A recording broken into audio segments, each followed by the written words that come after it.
골프를 좋아하는 여러분 안녕하십니까? 저희는 골프를 좋아하는 변호사, 로맨즈의 남성진 변호사 신혁범 변호사입니다. 제가 오늘 이렇게 가짜 제가 사무실에서 연습하는 이 골프 채거든요.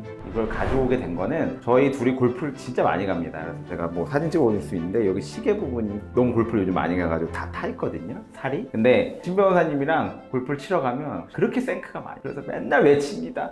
볼! 라고 캐디님하고 저희가 외쳐요. 근데 막상 자기 친 사람은 외치지도 않아. 근데 우리 항상 그때 생각을 합니다. 우리가 이렇게 쳤는데 누가 맞으면 어떡하나. 아니면 캐디님께서 치라고 했는데 신 변호사님 또 이게 잘 못 치지만 한번 맞으면 또 한 280m 가거든요. 그랬을 때 맞으면 어쩌나 이런 생각을 합니다. 그걸 보고 저희가 이렇게 모두가 골프를 좋아하시지만 실제로 누군가에 맞았을 때 그때 우리가 어떤 법적 책임을 지게 되는지에 대해서 한번 얘기해 보려고 오늘 저희가 촬영을 시작했습니다. 골프를 좋아하시는 분들 모두 한번 잘 봐주세요. 골프장에서 다른 사람의 침공으로 인해서 부상이 있게 되면은 누군가를 민사적으로 책임지거나 형사처벌 받게 될 상황에 놓이게 될 수 있기 때문에 상황에 따라서 적절한 대응과 법률 조력을 필요로 하게 됩니다. 이번 영상에서는 크게 세 가지로 사안을 나눠서 골퍼, 캐디, 골프장 중에 어느 누구에게 책임이 얼만큼 발생하는지 쉽고 자세히 알려드리도록 하겠습니다.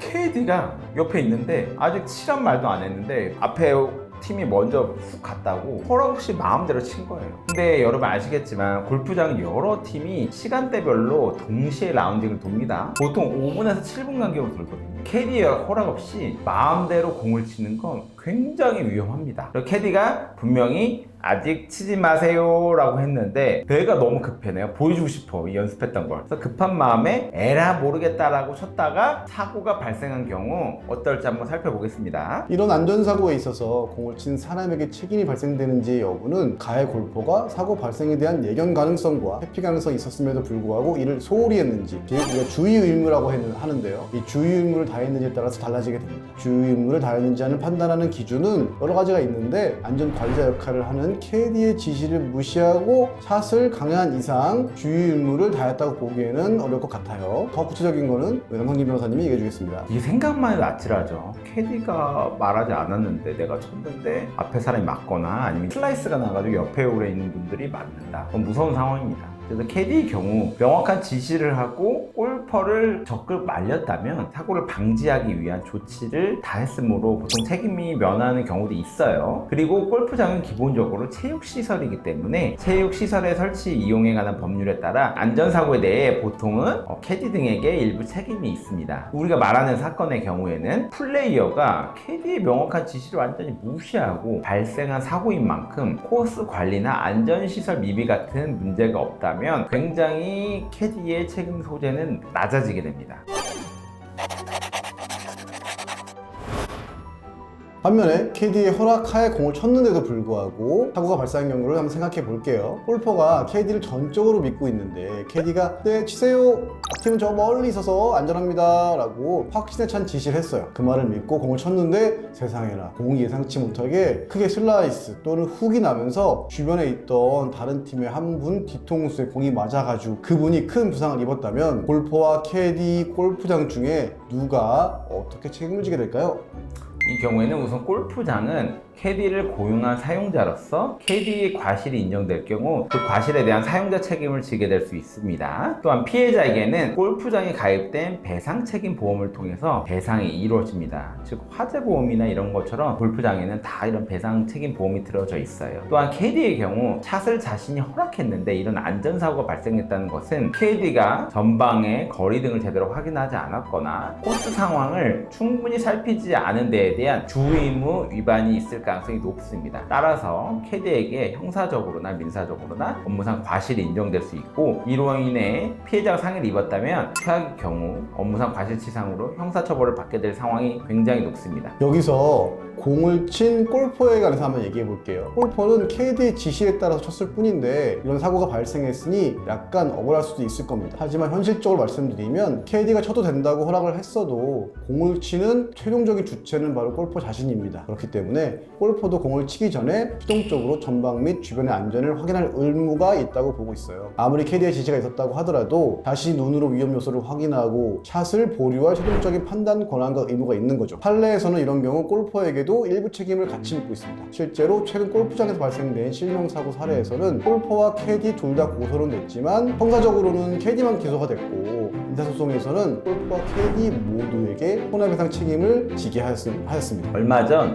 작년인가요? 있었던 유명한 사례도 있습니다. 수영 금메달리스트 박태환 선수가 예전에 골프를 치다가 공이 옆으로 날아가서 그게 또 다른 분을 다치게 한 사례가 있었습니다. 근데 피해자분이 가해자분이 박태환 선수인지 알았는지 몰랐는지 모르겠지만 박태환 선수를 과실치상죄로 고소를 했고 결국 경찰에서 수사를 했습니다. 근데 결국 최종적으로 박태환 선수는 불송치가 되었고 검찰도 불기소 처분을 내려서 무혐의 또는 증거불충분 처리가 됐습니다. 따라서 골프장에서 일어난 사고는 공을 쳤던 위치, 캐디 유무, 골프장 지형 등을 고려해서 책임 범위를 산정하기 때문에 만약 안전사고로 피해가 발생한 경우 무작정 다 감당하려 하지 마시고 당시 어떤 상황이었는지 주간이었는지 야간이었는지 캐디가 있었는지 앞에 캐디가 뒤에 캐디에게 해도 된다고 허락을 했는지 아니면 그 홀의 디자인 자체가 무리하게 되어 있기 때문에 이런 사고가 빈번하게 발생하는 곳인지 이런 부분에 대해서 다 영향을 받고 형사처벌, 민사처벌에 대한 배상 비율이 결정되기 때문에 그런 것에 대해서 법률 전문가의 도움을 받아 대응하는 게 중요합니다. 우리 골퍼가 마치게 했어요. 사과는 할 수 있고 다 모든 걸 할 수 있지만 제가 모든 형사 책임을 지겠습니다 라고 얘기하는 건 아직은 섣부른 부분이고 당연히 피해자도 크게 다치지 않기를 바랍니다.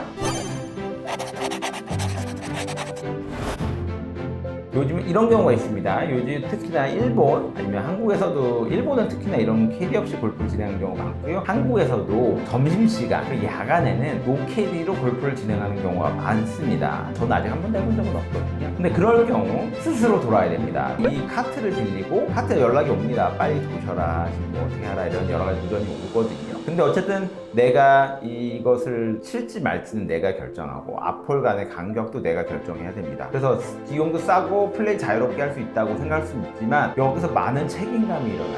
캐디가 없기 때문에 이런 사고에 대한 책임은 다선적으로 골퍼에게 있거든요. 따라서 캐디가 없는 상태에서 골프를 진행했는데 앞에 얼마 가지 않은 세컨을 하고 있는 분들을 맞췄거나 이럴 경우 어떻게 되는 건지 한번 보겠습니다. 캐디가 없기 때문에 캐디의 책임은 없어요. 공을 친 골퍼에게도 피해자에게도 일부 책임 발생할 수 있는 사안이 되는 겁니다. 첫 번째, 골퍼가 안전수칙을 얼마나 잘 준수했는지. 두 번째는 피해자 역시 캐디가 없는 것을 감안하고 안전을 확보하면서 골프를 진행하고 있는지가 굉장히 중요하죠. 제가 실제로 노캐디 골프를 했을 때 느껴본 것은 각 홀마다 카메라가 있고 그 영상이 보여져요. 그래서 앞홀에서 어느 정도 진행을 했고 어느 정도 지나갔을 때 공을 칠 수 있는지 이런 것들 자세하게 안내가 되기 때문에 그것들을 잘 준수한 상태에서 사고가 발생했다면은 그 부분을 골퍼에게 책임 묻긴 좀 어려울 수 있겠죠. 이게 왜 피해자 말이 나오냐면요. 피해자분께서 너무 느리게 친다든지 아니면 간격이 여기는 어쨌든 노캐디라도 7분, 10분 간격이 있을 텐데 간격을 너무 느리게 가는 거죠. 그러면 뒤에 사람이 아예 진행이 못할 정도. 그래서 피치 못하게 근데 또 우리는 뒤에서 또 푸시가 들어오고 그런 경우에는 피해자에게도 어느 정도 과실이 있을 수 있다. 그런 부분들이 있는 겁니다. 그래서 이 경우 안전사고가 발생했을 때 아무리 피해자에게 근데 과실이 일부 있을 수는 있지만 결국에는 공을 친 골퍼가 민사, 형사 둘 다 책임이 다 받게 됩니다. 그렇기 때문에 법적으로 대응할 경우 신중하게 대응해야 하고요. 이 경우에는 형사상, 업무상 과실치상죄가 발생할 가능성이 높습니다. 어쨌든 왜냐면 그런 캐디라는 존재가 없이 주의무를 위반했을 경우에는 이런 사고에 대한 책임을 질 수가 있기 때문에 그런 부분에 대해서 좀 불리할 수 있어요. 그래서 골프장 사고가를 생각했을 때는 캐디가 있는 게 좀 낫습니다. 결론적으로. 근데 말씀드렸지만 골프장 설계 이런 것들이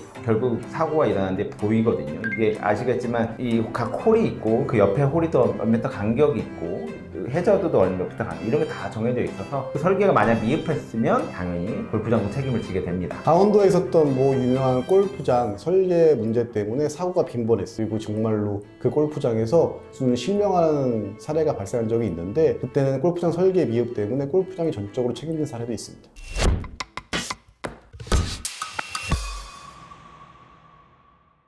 골프가 대중화되면서 안전사고로 인한 법적 분쟁도 과거에 비해 많이 늘어나고 있는데요. 영상에서 저희가 말씀드린 내용을 잘 참고하셔서 라운딩 하실 때는 조금 더 조심하고 안전하게 하시면 좋겠습니다. 저도 안전하게 골프 치겠습니다. 항상 캐디가 칠 때 치고 그리고 앞뒤 간격 그리고 여러 가지 보면서 안전한 운동했으면 좋겠습니다. 그래서 비슷한 사안이어도 기존 사건과 판례가 좀 다르고 상황이 흘러갈 가능성이 있기 때문에 또 어떤 사고나 법적 어려움이 생기면 변호사에게 꼭 상담을 받아보세요. 지금까지 루멘즈의 남성김 변호사 신영범 변호사였고요. 이번 영상도 잘 보셨다면 구독과 좋아요, 알림 설정 부탁드립니다. 감사합니다.